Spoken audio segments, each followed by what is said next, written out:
बिस्मिल्लाहिर्रहमानिर्रहीम। अस्सलाम वालेकुम नाज़रीन। एफआई प्रिपरेशन में आपने जो मुझे क्वेश्चन सेंड किए थे, इंशाल्लाह इस वीडियो के अंदर वो सवाल सॉल्व करने वाला हूँ। मोबाइल के ऊपर ही सॉल्व कर रहा हूँ क्योंकि अदरवाइज़ जो हम पेपर के ऊपर बनाते हैं गर्मी काफ़ी ज़्यादा है, तो वहाँ पर कमरे में मैनेज नहीं हुआ, इसलिए यहाँ पर ही आपने ज़रा ध्यान लगा कर थोड़ी सी कोशिश करके समझ लीजिएगा। तो सवाल क्या है जी, रेशो का क्वेश्चन है और एज से रिलेटेड है। Present ages of Salman and Ahmed are in the ratio 5:4 respectively. यानी कि पहले जिक्र सलमान का है तो इसकी 5 पार्ट्स हैं और अहमद के 4 पार्ट्स हैं। तो जब इस तरह से कोई भी एज या कोई चीज़ दी होगी ना, तो आपने उन रेशोज़ के पार्ट्स के साथ एक्स लगा देना, तो वो उनकी एजेस आ जाएंगी, क्योंकि यहाँ पर एजेस है तो एजेस आ जाएंगी। यानी कि 5x जो है ना ये हो जाएगा एज ऑफ सलमान और 4x जो है ये एज ऑफ अहमद हो जाएगा। एंड देन इसने कहा कि 3 years हैंस, 3 साल के बाद। हैंस जो है ये फ्यूचर के लिए इस्तेमाल किया जाता है, और मैथमेटिक्स में जहाँ पर हैंस आएगा वहाँ पर आपने प्लस करना है। तो 3 year हैंस का मतलब है कि इन दोनों के एजेस में 3 आपने जमा कर देना है, यानी कि 5x में जमा 3 कर लेना है और 4x में भी 3 जमा कर लेना है। The ratio of the ages, अब ये जो 5x+3 और 4x+3 जो है इनके दरमियान रेशो जो है वो कह रहा है बन जाएगी 11:9। What is Ahmed present age? तो ये बेसिकली हमने फाइंड करना है 5x जमा 3। तो आइए अब इसको क्लियरली यहाँ पर समझ लेते हैं। तो ये सबसे पहले था 5x+3 और रेशो जो थी 4x+3, ये बराबर हो जाती है 11:9 के। ठीक है, यही ऊपर रेशो के बराबर उसने कहा है कि अगर इसके ये बराबर हो जाए तो बताइए कि अहमद की उम्र कितनी है। अब इसमें बिल्कुल सिंपल हो गया है, 2 रेशो बराबर आ गई हैं। तो इसमें तरीक़ाकार क्या होता है, सबसे बाहर वाले रेशोज़ को आपने ज़रब दे देनी है।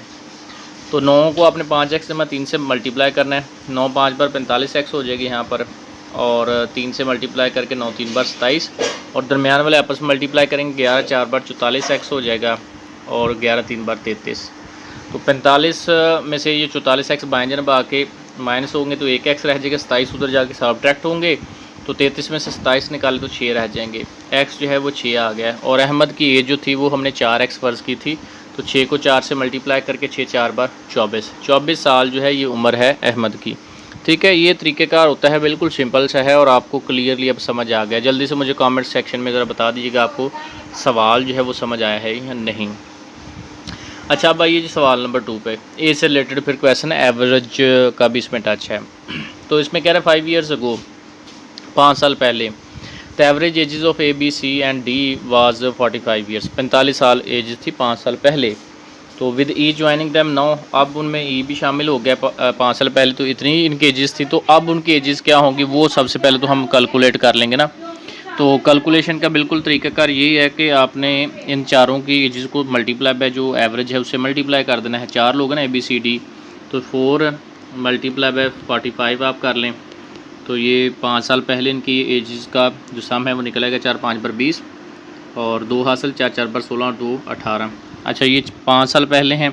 तो अब जो अगर हम करंट की एज की अगर बात करेंगे तो हर एक की साल जो एज है वो 5 5 साल बढ़ चुकी होगी। तो 4 लोग हैं तो हर एक की 5 5 बढ़ जाए, तो 4 5 बार 20, तो 20 साल और ऐड हो जाएंगे अब करंट एज के अंदर, तो इनका सम जो है वो 200 साल हो जाएगा।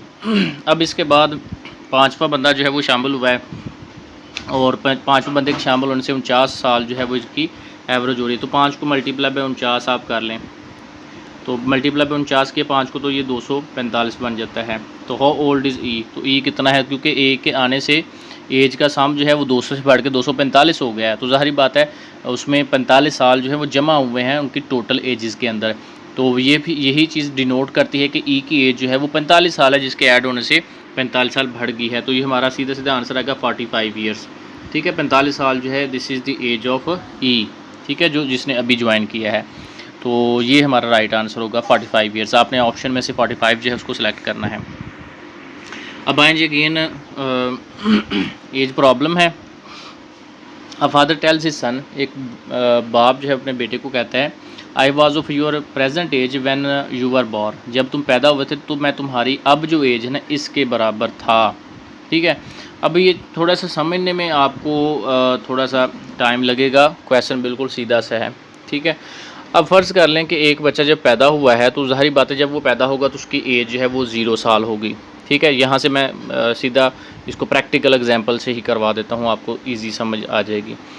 जब बच्चा पैदा हुआ है तो उसकी ज़ाहिर बात है एज 0 साल है और बाप की एज जो है वो नहीं दी हुई।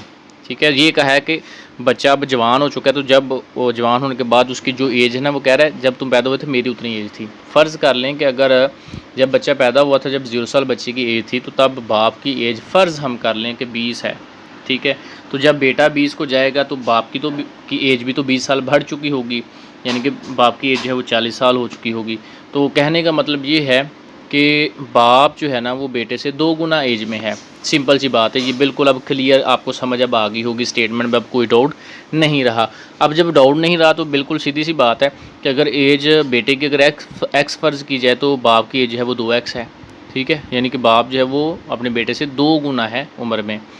अगर आप फ़र्ज़ कर लें कि बेटे की उम्र अगर 20 है तो बाप की एज जो है वो 40 होगी, अगर बेटे की 30 है तो उसकी 60 होगी, तो 2 गुना है। ये बेसिकली जो है थोड़ी सी टेक्निकल चीज़ थी जो यहाँ पर स्टेटमेंट में आपको समझनी थी। अगर बेटे की एक्स अगर फ़र्ज़ कर लें तो बाप की जो है वो 2x कही जाएगी एज।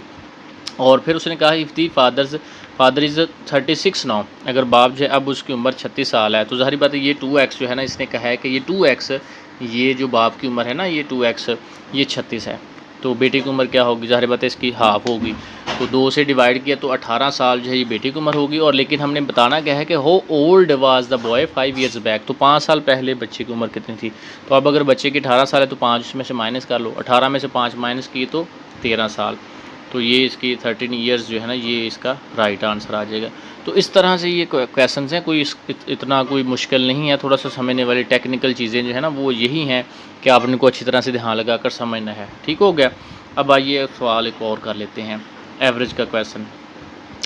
एवरेज का क्वेश्चन है, the average of a group of man is increase by 5 years when a person aged 18 years is replaced by a new person of age 38 years, how many man are there in the group. अच्छा, ये replace वाला जो question होता है ना, इसमें जो चीज़ समझने वाली वो क्या है कि आपने जो एज जो बंदा आया है ना जो गया है, तो उनका आप देखना है कि एज का डिफरेंस तो नहीं। ये क्वेश्चन जो है उसमें फॉल कर है जिसमें एज का डिफरेंस आ रहा है। पहले आदमी जो था वो 18 साल का है, बाद का आने वाला जो है वो 38 साल का है, यानी कि एज जो बाद के आने वाली है ना बंदे की, उसकी एज ज़्यादा है। तो जब एज ज़्यादा वाला बंदा ऐड होगा तो ज़ाहिर बात है एवरेज इंक्रीज़ होगी, और अगर जाने वाला एज ज़्यादा है और आने वाले कम है तो फिर एवरेज डिक्रीज़ होती है। तो बिल्कुल अब क्लियर आपको हो गया कि एवरेज जो है वो इंक्रीज़ हुई है, और बताया भी यही हुआ है कि 5-5 साल जो है एवरेज इंक्रीज़ हो गई है। तो फिर टोटल कितना आया था, यानी कि जो टोटल एज जो बढ़ी थी वो कितनी टोटल एज थी, वो ज़्यादा कितनी थी। तो वो हमें पता चला कि 38 वाला आया है और 18 वाला गया है, तो फ़र्क इसका 20 साल का है। ठीक है, तो 20 साल का फ़र्क है, इसका मतलब है कि 20 साल आने वाले की एज ज़्यादा थी। तो अगर आने वाले की 20 साल ज़्यादा थी और हर एक में डिवाइड हुआ कितना, 5-5 साल डिवाइड हुए, तो 5 पे डिवाइड इसको कर लो तो कितना आ जाएगा, 5 4 बार 20 ले जी। तो 4 लोगों में ये 20 साल जो उम्र ज़्यादा थी ना उस आने वाले आदमी की, वो डिवाइड हुए। तो 4 लोगों में डिवाइड हुए, इसका मतलब है कि number of people in this group is 4। ठीक है, तो 4 लोग हैं इस ग्रुप के अंदर। तो बिल्कुल कॉमन सेंस का क्वेश्चन है। अगर इसी को रिप्लेस करके भी कर दिया जाए कि यहाँ पर 4 बंदे बता दिए जाएँ और फिर आपसे पूछा जाए कि वो उनमें आप डिवाइड करो कि कितनी एज जो है वो हर एक की एवरेज कितनी बढ़ेगी, तो फिर भी यही तरीक़ाकार होगा। 4 पे 20 को डिवाइड कर दो, 4-5 बार 20 हो जाएगा। यानी कि तरीक़ाकार आपने समझना है, आपको ये सारी समझ आएगी। तो इंशाल्लाह आज की वीडियो काफ़ी आपके लिए हेल्पफुल रही होगी। मुझे कमेंट सेक्शन में लाजमी बताइएगा। नेक्स्ट वीडियो तक के लिए इजाज़त दें। अल्लाह हाफ़िज़।